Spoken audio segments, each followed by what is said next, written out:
In this video, we're going to be talking about solving quadratic equations by taking the square root and evaluating and rewriting expressions involving rational exponents.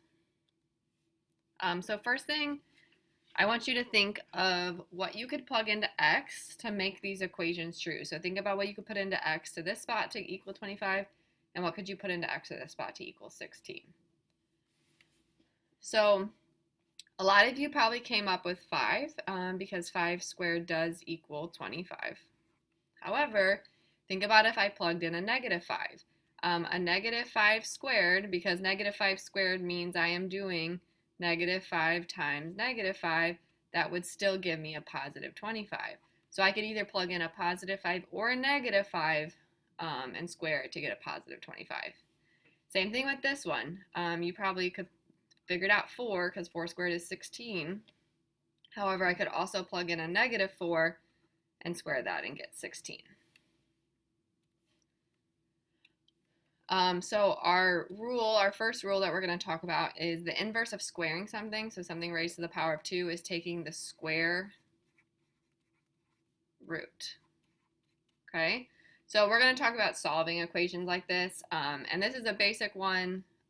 You could probably just think about what squared is equal to 25, but to actually solve this, so if I have x squared, to get x by itself, I can square root, and then I would square root this side. Okay, so the square root and the square would cancel each other out. I'd have x equals 5, but remember that I could also plug in a negative 5, so because a negative 5 squared would be a 25. So whenever you take the square root, you get the positive and the negative version of the number. So your two solutions would be x equals 5 and x equals negative 5. Another way you can write this is x equals plus or minus 5 instead of having to write out the two separate solutions. Okay, so you always need to get the x squared by itself before you can take the square root. So in this first example, I need to get rid of this minus 4 by adding 4. So then what I'm left with is x squared is equal to 16. Then I need to get x completely by itself, so what I have to do is square root both sides. And so I end up with x equals 4, but remember it can be the positive or negative version of the number. So my solutions are x equals positive 4 and x equals negative 4. For this next example, again, we have to get this x squared completely by itself. So this means 4 times x squared. So to get rid of multiplying by that, I need to divide by 4 on both sides. So what I end up with is x squared is equal to, and then you just need to do, because these would cancel, and then you would need to do 256 divided by 4, which is 64. Then to get x completely by itself, we need to take the square root of both sides, okay, to undo my squared. So when I square root both sides, the square root is 64. If you type that in your calculator, you get 8, but remember it would be the positive and negative version. So your solution is x equals plus or minus 8.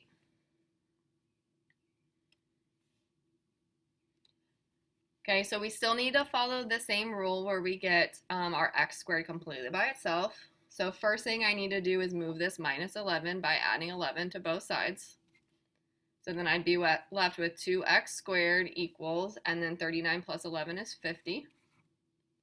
Okay, I still have to get x squared completely by itself, so I would need to get rid of this 2. This is 2 times x squared. So I divide on both sides, so I'm left with x squared is equal to 25. And then to get x completely by itself, I would square root. So I end up with x equals, the square root of 25 is 5. Remember, it's the positive and negative version of that number. So x is equal to plus or minus 5. Honor students, I want you to try this one. Just a hint that you need to square root first because this is all in parentheses. So whenever you square root that, you'd be left with x minus 4 is equal to, and then the square root of 49 is 7, so you'd have plus or minus 7. Okay, and then you have to do two different equations where x minus 4 is equal to positive 7 and x minus 4 is equal to negative 7. So I want honors students to try this example and then ask me in class if you have questions. Okay, So now we're going to move on to talking about writing like how exponents are related to roots, so like square roots, cube roots.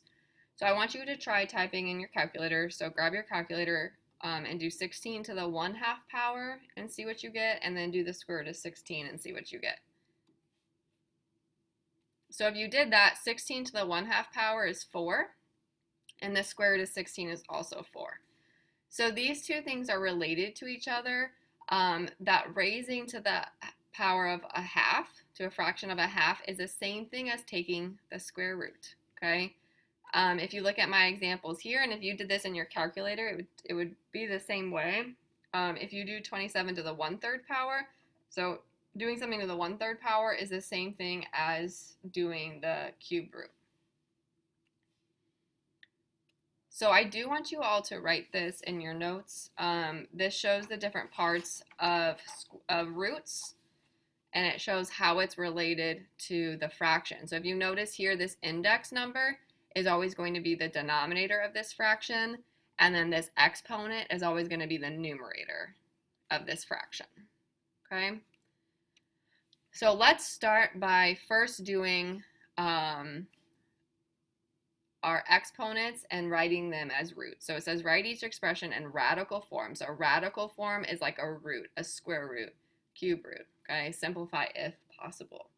So if I have 64 to the 1/2 power, the 1/2 is telling you what type of root it is, okay? So that's telling you it's a square root.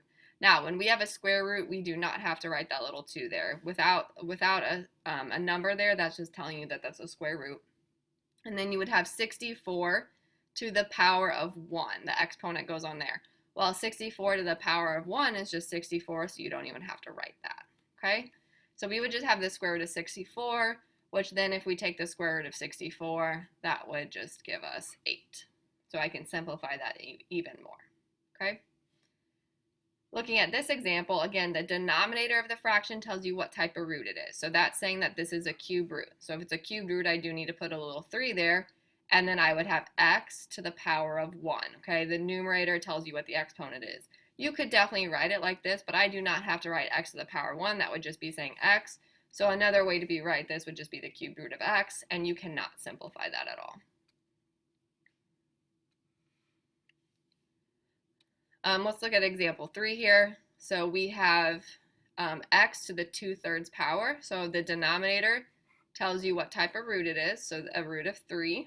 So this is saying this is a cube root, and then underneath we would have x to the power of 2. Okay, we cannot simplify this at all, so this would just be our answer. See if you can write 4, so make 4 the you try problem. See if you can rewrite 4 as in radical form and then simplify if possible.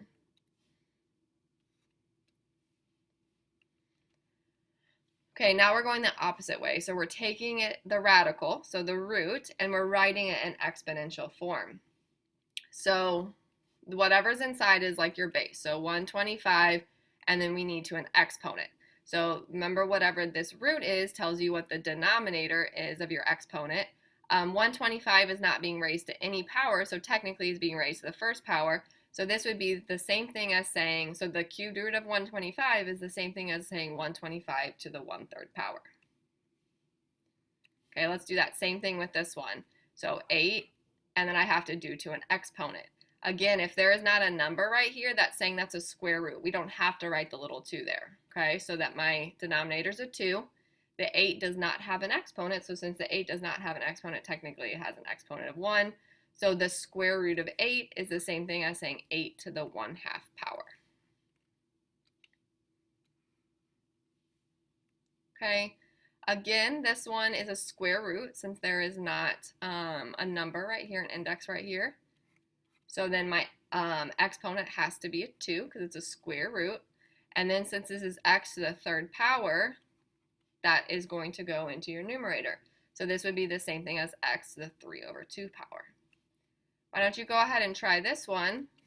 So you are going to do the same thing, but instead of having numbers, we have just a's and b's.